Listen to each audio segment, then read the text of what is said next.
Hi friends, welcome to Vennela sweet home. ఇవాళ నేను cabbage పెసరపప్పు కర్రీ ప్రిపేర్ చేస్తానండి. ఇది చాలా టేస్టీగా ఉంటుంది, చేయడం కూడా చాలా ఈజీ అండి. ముందుగా ఒక కుక్కర్ తీసుకోవాలి, అందులో అరకప్పు పెసరపప్పు కడిగి ఉంచుకోవాలి. అలాగే ఒక ఆనియన్ కూడా సన్నగా ముక్కలుగా తరిగి వేసుకోవాలి. అందులో ఒక 10 వెల్లుల్లి రెబ్బలు కూడా వేసుకోవాలి. అలాగే 3 పండు టమాటాలు ఇలా కట్ చేసుకొని వేసుకోవాలి.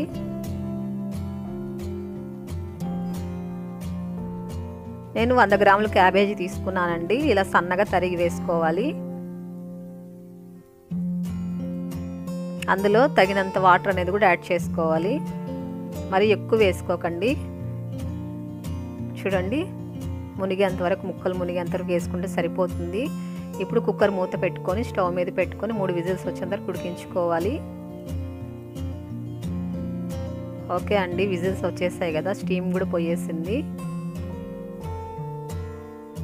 చూడండి, పర్ఫెక్ట్గా ఉడికిపోయేసింది. మనం పప్పు అనేది పెసరపప్పు నానబెట్టకూడదండి, నానబెట్టకుండా అలాగే వేయాలి, అప్పుడే కరెక్ట్గా వస్తుంది మనకు.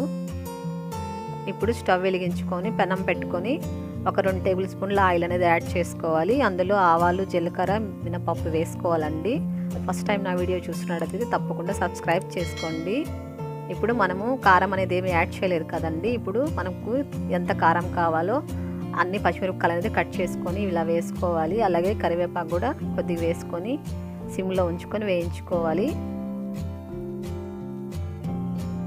ఇప్పుడు అందులో ఒక 1/4 టేబుల్ స్పూన్ పసుపు అనేది యాడ్ చేసుకోవాలి. అలాగే కొద్దిగా ఇంగువ కూడా వేసుకోవాలి. వేసుకుని ఇది లైట్గా వేయించుకుంటే సరిపోతుంది.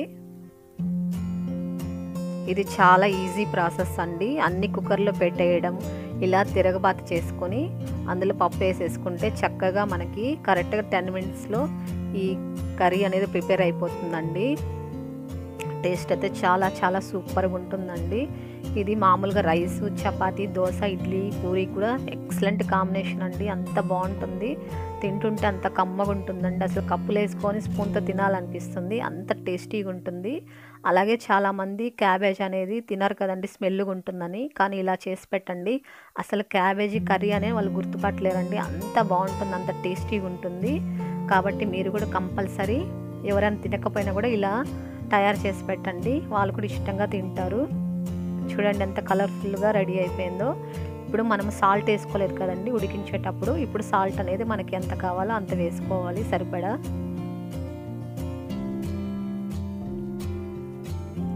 సమ్మర్లో అయితే ఇది బెస్ట్ కర్రీ అండి. సమ్మర్లో చాలా బాగుంటుంది ఈ కర్రీ అయితే. హెల్త్కి కూడా చాలా మంచి చలవ చేస్తుంది కదండి పెసరపప్పు. ఇప్పుడు అందులో కొద్దిగా కొత్తిమీర అనేది వేసుకొని ఒక 2 మినిట్స్ అలా ఉడికించుకుంటే సరిపోతుందండి. చూడండి ఎంత కలర్ఫుల్గా ఉందో.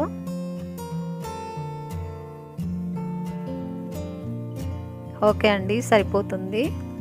చూడండి, ఇలా గ్రేవీ దగ్గరకు ఉంటేనే బాగుంటుందండి, ఎక్కువ వాటర్ ఉంటే బాగోదు. ఓకే అండి, పెసరపప్పు కర్రీ రెడీ అయిపోయింది కదా. మీకు నచ్చినట్లయితే ఈ వీడియో అందరికి షేర్ చేయండి. ఎలా వచ్చిందో నాకు ఒకసారి కామెంట్ చేయండి, లైక్ చేయండి. మన ఛానల్ తప్పకుండా సబ్స్క్రైబ్ చేసుకోండి. మరిన్ని వీడియోస్తో నేను మళ్ళీ మిమ్మల్ని కలుస్తాను.